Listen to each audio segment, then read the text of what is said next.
লজ্জা করলো না সই চুরি করতে? ভাইপো অভিষেক বেরিয়েছে, লজ্জা করলো না সই চুরি করতে? দিনের বন্ধ থেকে গেছে, আর ওর জন্য আজকে আমাদের চোর চোর চোর চোর চোর চোর শুনতে হচ্ছে। দিদি অভিষেককে নিয়ে চললো, অভিষেককে নিয়ে চলুক, আমাকে দরকার নেই। আর অভিষেককে বাদ দিয়ে দিদি চলে যদি, আমি দিদির পাশে আছি। ওদের এখন যে পরিস্থিতি, ওরা কখন ভাগবে এখান থেকে সেইটা দেখুন না। তৃণমূল নেতৃত্বদের এখন শুধু পালানোর অপেক্ষা। রাজ্যের বিভিন্ন প্রান্তে যেভাবে একের পর এক তৃণমূল নেতা নানা অভিযোগে জড়িয়ে পড়ছে এবং দল ছেড়ে বা অবস্থান বদল করছেন, তাতে আগামী দিনে আরো অনেকেই পালাবে, শুধু সময়ের অপেক্ষা। বনগাঁ লোকসভা কেন্দ্রের সাংসদ তথা কেন্দ্রীয় প্রতিমন্ত্রী শান্তনু ঠাকুরের গলায় এরকমই কটাক্ষের সুর স্পষ্ট। আমরা সকলেই জানি, দুর্নীতি ও আর্থিক কেলেঙ্কারি, তোলাবাজি ও সিন্ডিকেট, রাজনৈতিক হিংসা ও সন্ত্রাস, বালি ও গরু পাচার, শিক্ষা ও কর্মসংস্থানের অবনতি, কর্মক্ষেত্রে নারী নিরাপত্তার অভাব সহ একাধিক অভিযোগে বিদ্ধ প্রাক্তন শাসক দল তৃণমূল। সম্প্রতি পালাবদল হয়েছে রাজ্যে, বিপুল ভোটে জয়লাভ করে ক্ষমতায় পদ্ম শিবির। এরপরই একের পর এক ঘটনা অস্তিত্ব সংকটে ফেলেছে ঘাসফুলকে। রাজ্যের রাজনৈতিক পালাবদলের পরপরই তৃণমূল কংগ্রেসে বড় সড় ভাঙন দেখা দিয়েছে। দলের অন্দরে বিদ্রোহ, দুর্নীতি নিয়ে ক্ষোভ ও পরাজয়ের জেরে মমতা বন্দ্যোপাধ্যায়ের দল থেকে একাধিক বিধায়ক ও শীর্ষ নেতা ইস্তফা দিয়েছে।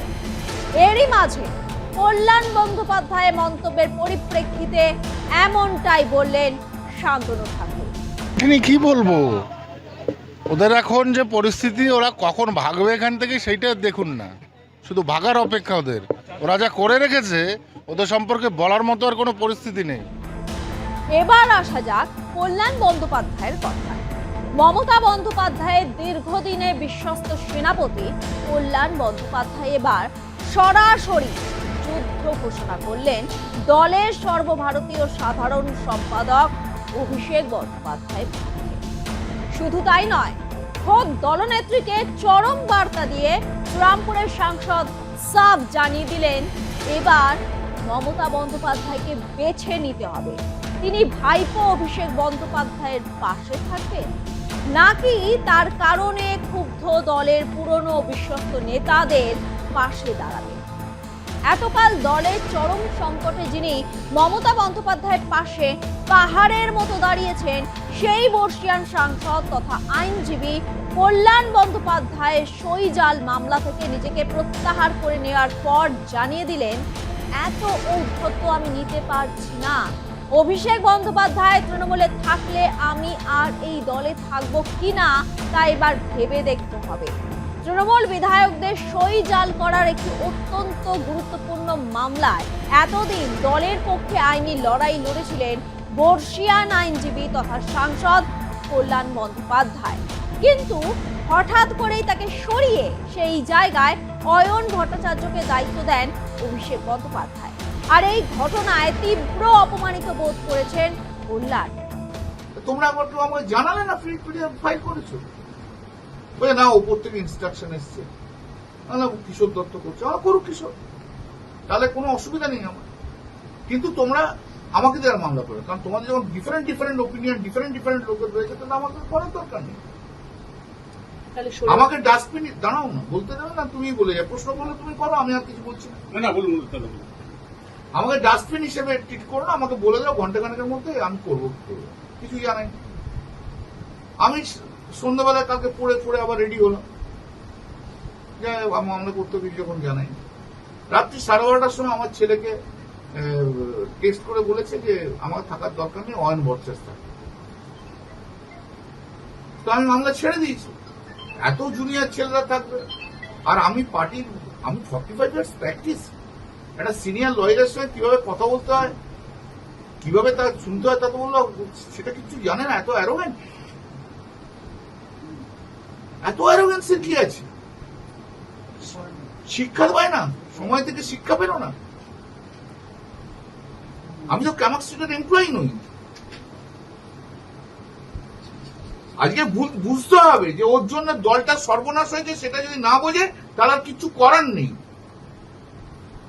ওর অ্যাটিটিউড, ওর অ্যারোগেন্স, ও আমি হচ্ছে পশ্চিমবাংলার নাম্বার 1 সৎ পলিটিশিয়ান, আমি বলে দিলাম।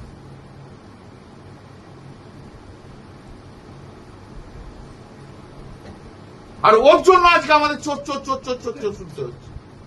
লাইফ ইজ আন্ডার থ্রেট, যেখানে যাচ্ছি সেখানে কেউ না কেউ ইয়ে করছে। পরশুদিন এয়ারপোর্টে চোর চোর করে দৌড়ে এসছে। দিদি অভিষেককে নিয়ে চলো, আমাকে দরকার নেই। আর অভিষেককে বাদ দিয়ে দিদি চলে যদি, আমি দিদির পাশে আছি।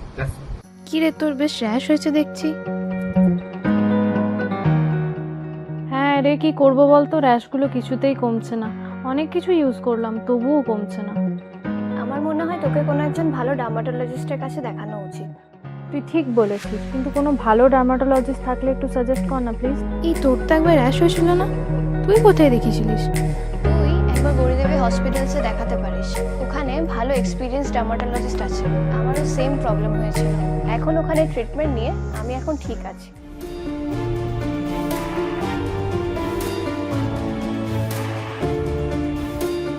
গৌরী দেবী হসপিটাল, রাজবাঁধ, দুর্গাপুর। যোগাযোগ 8001003333, 8001113333।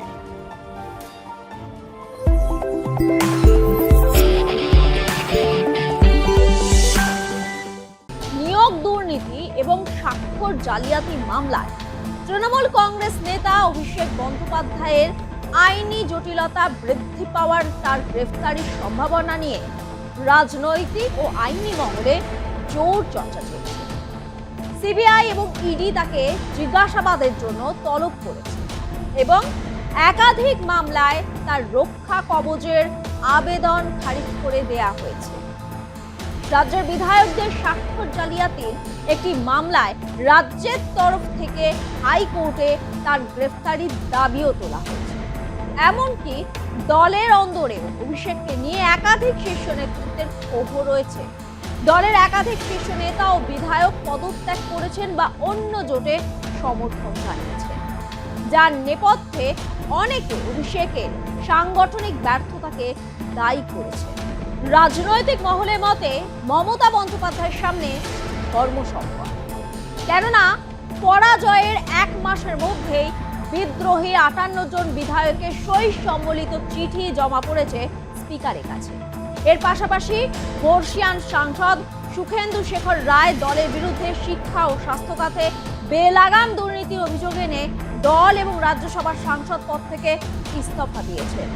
পালা বদলের প্রভাব সরাসরি পড়েছে পুরসভা ও কর্পোরেশন স্তরেও। চন্দননগর পুর নিগম সহ কাঁচরাপাড়া, উত্তর দমদম পুরসভাতেও তৃণমূলের শীর্ষ নেতৃত্বে ভাঙন ও ক্ষোভের খবর প্রকাশ্যে এসেছে। বিভিন্ন ওয়ার্ডে তৃণমূল কাউন্সিলরদের বেপাত্তা হয়ে যাওয়ার খবর এবং তার জেরে পরিষেবা ব্যাহত হওয়ার মতো ঘটনাও সামনে আসছে। তার উপর কলকাতা কর্পোরেশনের মেয়র পদ থেকে ফিরহাদ হাকিমের আনুষ্ঠানিকভাবে পদত্যাগ নতুন করে জল্পনা সৃষ্টি করেছে। এর পাশাপাশি তৃণমূল কংগ্রেস থেকে বহিষ্কৃত হওয়ার পর ঋতব্রত বন্দ্যোপাধ্যায় দল ত্যাগ করেননি, বরং তিনি তৃণমূলের বিধায়কদের একাংশকে নিয়ে দল ত্যাগ না করে উল্টো তৃণমূল পরিষদীয় দল ভেঙে নতুন বিরোধী দলনেতা হয়েছে। দলের অস্তিত্ব বাঁচাতে খোদ মমতা বন্দ্যোপাধ্যায়কে এখন সেই কংগ্রেসের শরণাপন্ন হতে হচ্ছে, যাদের তিনি কিছুদিন আগেই ইন্ডিয়া জোটের অন্দরে চ্যালেঞ্জ করেছিলেন। সব মিলিয়ে দলের বিস্তার কমতে কমতে তলানিতে এসে চলেছে। সেই জায়গায় শান্তনু ঠাকুরের কটাক্ষ তৃণমূলের বাস্তব চিত্র তুলে ধরছে বলে মত রাজনৈতিক মহলের একাংশে। কি বলবো, ওদের এখন যে পরিস্থিতি, ওরা কখন ভাগবে এখান থেকে সেইটা দেখুন না, শুধু ভাগার অপেক্ষা ওদের। ওরা যা করে রেখেছে ওদের সম্পর্কে বলার মতো আর কোনো পরিস্থিতি নেই। আপনার কি মনে হয় রাজ্যের মাটিতে তৃণমূলের ভবিষ্যৎ কি বামেদের মতো হবে, নাকি কংগ্রেসের হাত ধরে নতুন কোন রাজনৈতিক সমীকরণের পথ ধরে ঘুরে দাঁড়াবে ঘাসফুল? মতামত জানান কমেন্ট বক্সে।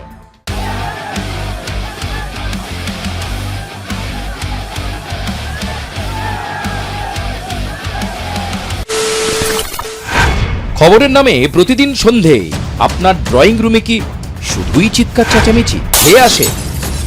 বিতর্কের নামে চলে গালাগালি আর কাদা ছোড়াছুড়ি। এবার সময় পরিবর্তনের, কারণ আমরা কান ফাটানো চিৎকারে বিশ্বাস করি না। আমরা বিশ্বাস করি খবরের সত্যতায়। আমরা কোনো পক্ষের হয়ে গলা ফাটাই না, আমরা সাধারণ মানুষের হয়ে প্রশ্ন তুলি। চিৎকার নয়, শুধু খবর হবে যেখানে বিতর্ক আছে কিন্তু কুৎসিত ঝগড়া নেই। সঠিক তথ্য, বিশ্বস্ত খবর। নজর রাখুন আর প্লাস নিউজে।